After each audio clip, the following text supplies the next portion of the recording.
नमस्कार, राजस्थान डायरी में आपका स्वागत है। हाल ही में राज्य सरकार द्वारा जयपुर में सहकार और रोजगार उत्सव का आयोजन किया गया। इस दौरान विभिन्न योजनाओं का लोकार्पण किया गया। इसके साथ साथ अलग अलग योजनाओं के लाभार्थियों को चेक एवं प्रमाण पत्र भी प्रदान किए गए। आइए इसी पर देखते हैं हमारी ये रिपोर्ट। राजस्थान जहां एक ओर सहकार से समृद्धि के पथ पर तेजी से आगे बढ़ रहा है, वहीं प्रदेश सरकार युवाओं के सरकारी नौकरी के सपने को भी साकार करने में जुटी है। हाल ही में जयपुर के दादिया में आयोजित सहकार और रोजगार उत्सव में इसकी झलक साफ तौर पर देखने को मिली।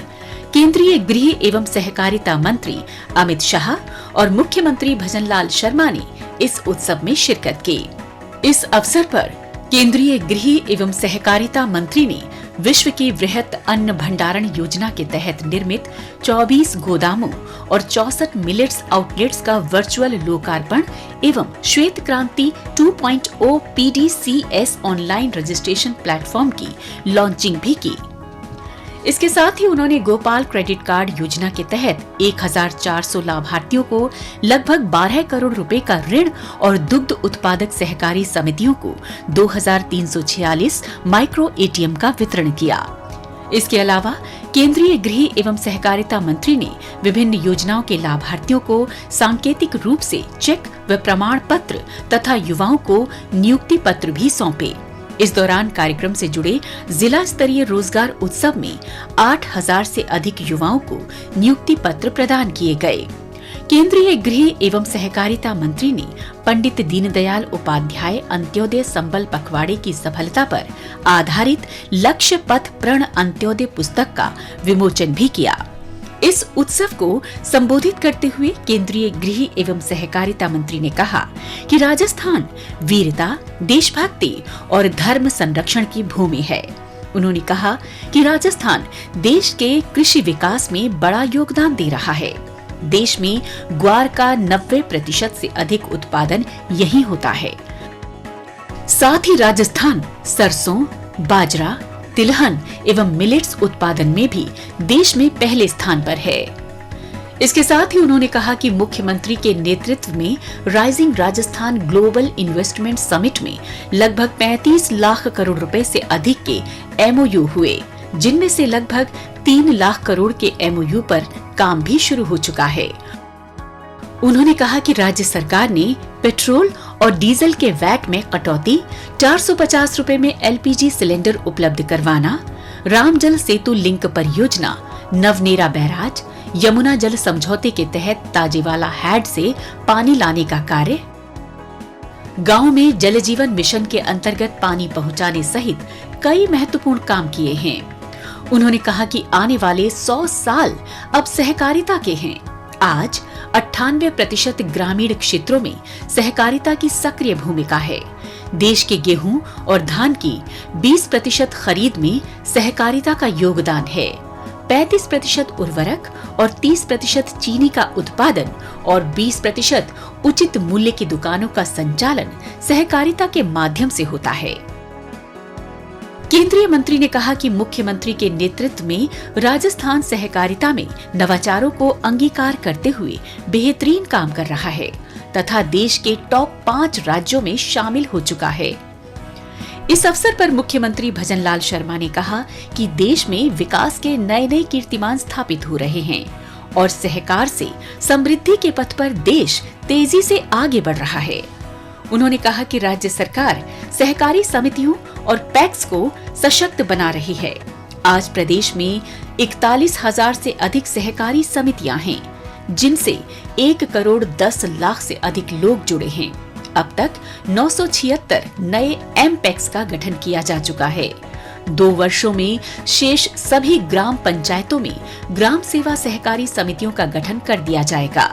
उन्होंने कहा कि राज्य सरकार नया कोऑपरेटिव कोड लाने की दिशा में कार्य कर रही है। साथ ही उन्होंने कहा कि सरकार महिला, युवा, गरीब और किसान के कल्याण के लिए लगातार काम कर रही है। उन्होंने कहा कि राज्य सरकार 75,000 से अधिक सरकारी पदों पर युवाओं को नियुक्ति दे चुकी है। लगभग 28,000 पदों पर भर्ती के लिए विज्ञापन जारी किया जा रहा है। इस प्रकार 2 लाख से अधिक भर्तियां प्रक्रियाधीन हैं। इसके साथ ही मुख्यमंत्री ने कहा कि राज्य सरकार ने किसान सम्मान निधि की राशि को बढ़ाकर 9,000 रुपए कर दिया है। इसे चरणबद्ध तरीके से 12,000 रुपए तक बढ़ाया जाएगा। उन्होंने कहा कि राज्य के 76 लाख से अधिक किसानों को किसान सम्मान निधि की 6,800 करोड़ रुपए की राशि हस्तांतरित की जा चुकी है। वहीं किसानों को खेती के लिए दिन के समय बिजली उपलब्ध कराने के लिए राज्य सरकार तेजी से काम कर रही है। इस अवसर पर केंद्रीय गृह एवं सहकारिता मंत्री अमित शाह ने 100 नए पुलिस वाहनों को हरी झंडी दिखाकर रवाना किया और सहकारिता विभाग की उपलब्धियों पर आयोजित प्रदर्शनी का अवलोकन भी किया। भ्रष्टाचार मुक्त राजस्थान राज्य सरकार की सर्वोच्च प्राथमिकता है। लिहाजा राज्य सरकार द्वारा तमाम उपाय किए जा रहे हैं ताकि भ्रष्टाचार को जड़ से समाप्त कर प्रदेश में शासन प्रशासन को पारदर्शी व प्रभावी बनाया जा सके। हाल ही में जयपुर स्थित राजस्थान इंटरनेशनल सेंटर में आयोजित भ्रष्टाचार निरोधक ब्यूरो के 68वें स्थापना दिवस समारोह में इसकी झलक साफ तौर पर दिखाई दी। एक रिपोर्ट।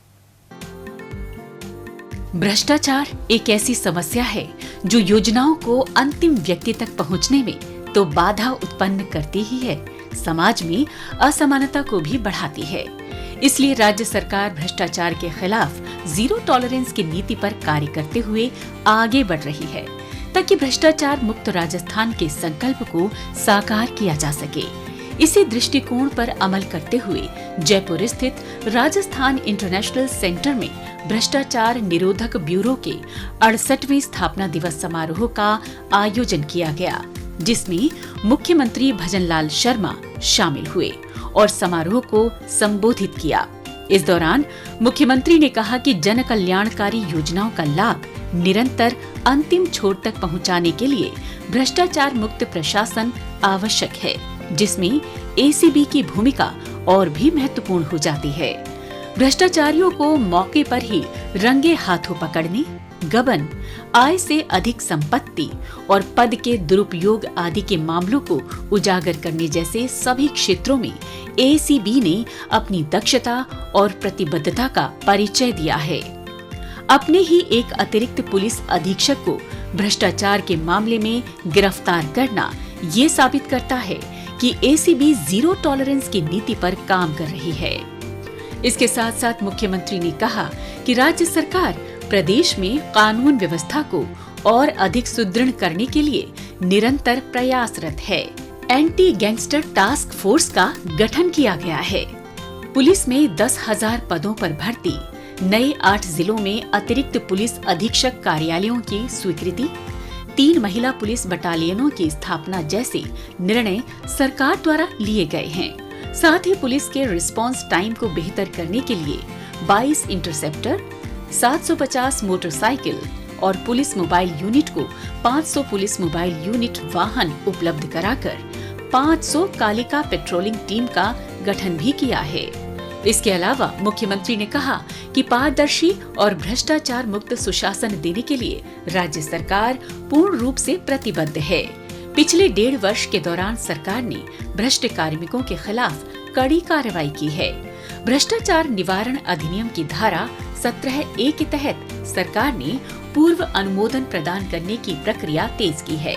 हाल ही में राज्य सेवा के अधिकारियों के विरुद्ध अनुशासनात्मक कार्रवाई, अभियोजन स्वीकृति एवं 17A के विचाराधीन प्रकरणों का त्वरित निस्तारण किया है। उन्होंने कहा कि भ्रष्टाचार और अनाधिकृत अनुपस्थिति के गंभीर मामलों में सेवारत अधिकारियों को सेवा से बर्खास्त करने जैसे कठोर निर्णय भी लिए गए हैं। भ्रष्ट सरकारी कर्मियों के विरुद्ध एसीबी के प्रकरणों में त्वरित एवं कठोर कार्यवाही के साथ साथ उनकी पेंशन रोकने जैसी विभागीय कार्यवाही भी प्रभावी रूप से की जा रही है। उन्होंने प्रदेशवासियों से अपील करते हुए कहा कि अगर कहीं भी भ्रष्टाचार होता दिखे तो बिना किसी डर के सूचित करें। जनता की भागीदारी से ही इस लड़ाई को और मजबूत बनाया जा सकता है। इस दौरान मुख्यमंत्री ने भ्रष्टाचार निरोधक ब्यूरो द्वारा प्रकाशित पोस्टर का विमोचन भी किया। आइए अब डालते हैं एक नजर कुछ और खबरों पर। मुख्यमंत्री भजनलाल शर्मा ने मुख्यमंत्री निवास पर rising Rajasthan global investment summit 2024 के तहत हुए MOU के क्रियान्वयन की समीक्षा बैठक बुलाई। बैठक के दौरान मुख्यमंत्री ने कहा कि MOU के समयबद्ध क्रियान्वयन से प्रदेश के आर्थिक विकास को गति मिल रही है। उन्होंने अधिकारियों को निवेश समझौतों की प्रगति के लिए मिशन मोड पर काम करने के निर्देश भी दिए। इस दौरान मुख्यमंत्री ने कहा कि राज्य सरकार प्रदेश को ऊर्जा के क्षेत्र में आत्मनिर्भर बनाने के लक्ष्य के साथ कार्य कर रही है। इस लक्ष्य को पूरा करने में rising Rajasthan global investment summit के तहत हुए ऊर्जा क्षेत्र से संबंधित निवेश MOU की महत्वपूर्ण भूमिका है। उन्होंने कहा कि प्रदेश की ऊर्जा आवश्यकता को प्राथमिकता देते हुए इन निवेश MOU में शामिल सौर व बैटरी स्टोरेज आधारित परियोजनाओं के विकास के लिए विशेष रोड मैप तैयार किया जाए। साथ ही उन्होंने कहा कि विकसित राजस्थान बनाने के लक्ष्य को साकार करने में निवेश का अहम योगदान है। राज्य सरकार निवेशकों को हर संभव सहायता उपलब्ध करवा रही है। उन्होंने अधिकारियों को निर्देश दिए कि निवेशकों से निरंतर संवाद स्थापित रखें और मॉनिटरिंग करते हुए प्रगति रिपोर्ट प्रस्तुत करें। साथ ही उन्होंने कहा कि मुख्य सचिव स्तर पर नियमित रूप से अक्षय ऊर्जा से संबंधित MOU की नियमित समीक्षा की जाए। इसके साथ साथ मुख्यमंत्री ने कहा कि राज्य सरकार अक्षय ऊर्जा आधारित परियोजनाओं में पंप स्टोरेज तथा बैटरी स्टोरेज जैसे प्रोजेक्ट्स पर भी जोर दे रही है। प्रदेश में 6000 मेगावाट आवर की बैटरी ऊर्जा भंडारण प्रणाली विकसित की जा रही है। उन्होंने कहा कि प्रदेश में विकसित की जाने वाली सौर व बैटरी स्टोरेज परियोजनाओं के संबंध में विस्तृत कार्य योजना बनाई जाए तथा इसके लिए एकीकृत पावर कॉरिडोर सहित अन्य नवाचारों को अपनाए जाने के प्रयास किए जाएं।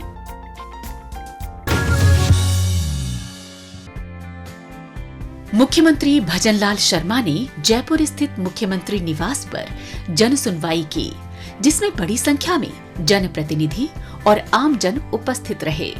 इस दौरान मुख्यमंत्री ने सामाजिक न्याय एवं अधिकारिता, ग्रामीण विकास एवं पंचायती राज, कृषि, गृह, राजस्व, सिंचाई, परिवहन, पशुपालन, जयपुर विकास प्राधिकरण, नगर निगम, शिक्षा, चिकित्सा, पेयजल, मनरेगा, ऊर्जा सहित विभिन्न विभागों की आमजन की परिवेदनाओं को सुना और मौके पर ही उनका समाधान किया। साथ ही उन्होंने निर्देश दिए कि अधिकारियों द्वारा सुराज के संकल्प को साकार करने की दिशा में आमजन को बुनियादी सुविधाएं नियमित और निर्बाध रूप से उपलब्ध कराई जाएं। उन्होंने कहा कि जन सेवा ही सरकार का मूल मंत्र है और आमजन की समस्या के समाधान के लिए राज्य सरकार प्रतिबद्ध है। सरकार ने प्रदेश भर में जन सुनवाई का ऐसा तंत्र सुविकसित किया है जो आम जन के परिवादों का समयबद्ध समाधान सुनिश्चित करने की दिशा में एक अहम कदम साबित हो रहा है। राजस्थान डायरी में आज बस इतना ही। अगले हफ्ते राज्य की नई नई गतिविधियों की जानकारी के साथ हम फिर होंगे हाजिर। तब तक के लिए दीजिए इजाजत। नमस्कार।